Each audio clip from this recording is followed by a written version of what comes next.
আমি ইউপিপিএল সৰকাৰ যোৱা 4.5 বছৰত প্ৰায় 3.5 লাখতকৈ অধিক পৰিয়ালক আমি মাটি পাট্টা প্ৰদান কৰিলোঁ। ইউপিপিএল মডেলটো হ'ল শান্তিৰ মডেল, উন্নয়নৰ মডেল, ন্যায়ৰ মডেল, সকলো জাতি জনগোষ্ঠীৰ মাজত মিলা প্ৰীতিৰ এটা মডেল।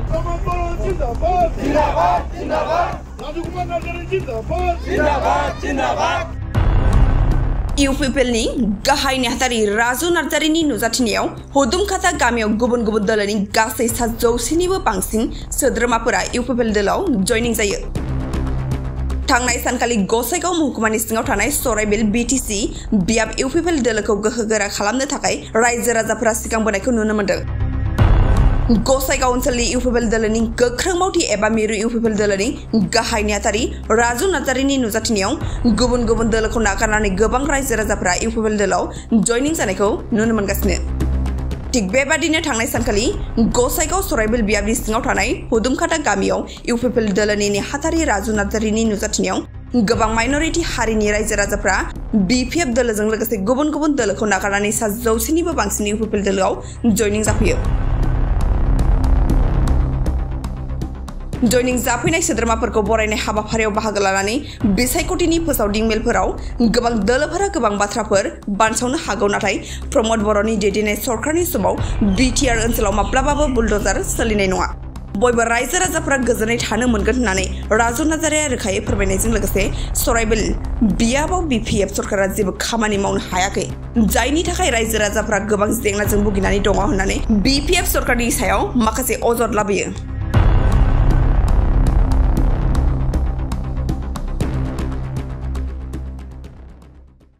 আজি হুদুমকাটা নাম্বার 1 গাঁৱত আমাৰ বেছিভাগ মাইনৰিটি কমিউনিটিৰ পৰা বিপিএফ দলৰ পৰা আৰু বেলেগ বেলেগ দলৰ পৰা আমাৰ ইউপিপিএল দলত যোগদান কৰিছে।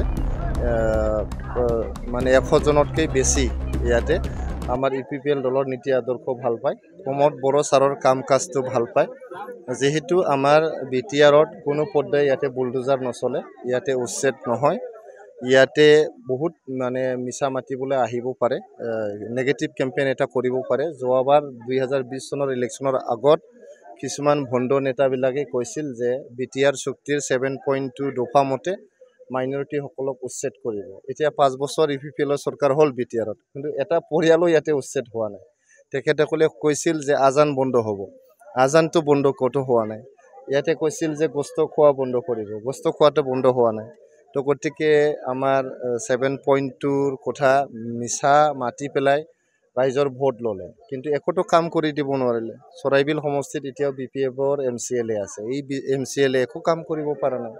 যোৱা 10টা বছৰ ধৰি তেখেতে MCLA হয়, বৰঞ্চ ইয়াতে 4বাৰ বিপিএফে জিকিলে চৰাইবিল সমষ্টিত, কিন্তু চৰাইবিল সমষ্টিৰ উন্নয়নৰ বহুত বেয়া অৱস্থা। এতিয়া দলং নাই, ৰাস্তা নাই, য'তে যাওঁ চেন গ্ৰেভেল বিচাৰে, দলং বিচাৰে।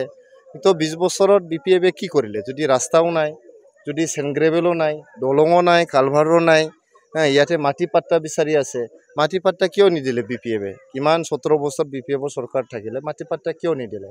আমি ইউপিপিএল চৰকাৰ যোৱা 4.5 বছৰত প্ৰায় 3.5 লাখতকৈ অধিক পৰিয়ালক আমি মাটি পাট্টা প্ৰদান কৰিলোঁ। তেখেতসকলে 17 বছৰত 17,000 পৰিয়ালকো মাটি পাট্টা দিব পৰা নাই। গতিকে ৰাইজে বুজি পাইছে ইয়াতে UPPL model of politics, UPPL মডেলটো হ'ল শান্তিৰ মডেল, উন্নয়নৰ মডেল, ন্যায়ৰ মডেল, সকলো জাতি জনগোষ্ঠীৰ মাজত মিলা প্ৰীতিৰ এটা মডেল। গতিকে ইউপিপিএল মডেল অফ পলিটিক্সটো একচেপ্ট কৰিছে, গ্ৰহণ কৰি লৈছে, আৰু আকৌ এবাৰ প্ৰমোদ বড়োক 2025 পৰা 2030 চনলৈকে বিটিআৰৰ CM বনাবলৈ সাজু হৈছে।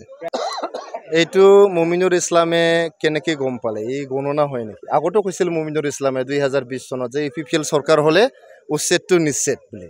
তো আগৰ 2020 চনৰ আগত যে কৈছিল যে উচ্ছেদটো হ'বই নিশ্চিতভাৱে ইউপিপিএল চৰকাৰ হ'লে, এতিয়া ইউপিপিএল চৰকাৰ 5 বছৰ হ'ল, তো এটাওতো উচ্ছেদ হোৱা নাই। তো মুমিনুৰৰ নিচিনা মিছলীয়া মানুহক মই ইয়াতে ৰেছপন্ড দিব নিবিচাৰোঁ, আৰু আজি তেখেতৰ নেতৃত্ব একো নাই। গতিকে তেখেতক ৰেছপন্ড দি পেলাই কি লাভ হ'ব? আমাৰ উচ্ছেদ হোৱাই নাই যেতিয়া আমাৰ বিটিআৰত মাতিবলৈ কি কৰিব লাগে? বিটিচিত আমিতো বিটিচিৰ বাহিৰত কাম কৰিব নোৱাৰোঁ। ইউপিপিএল দলটো হ'ল বিটিচিৰ দল, বিটিআৰৰ দল।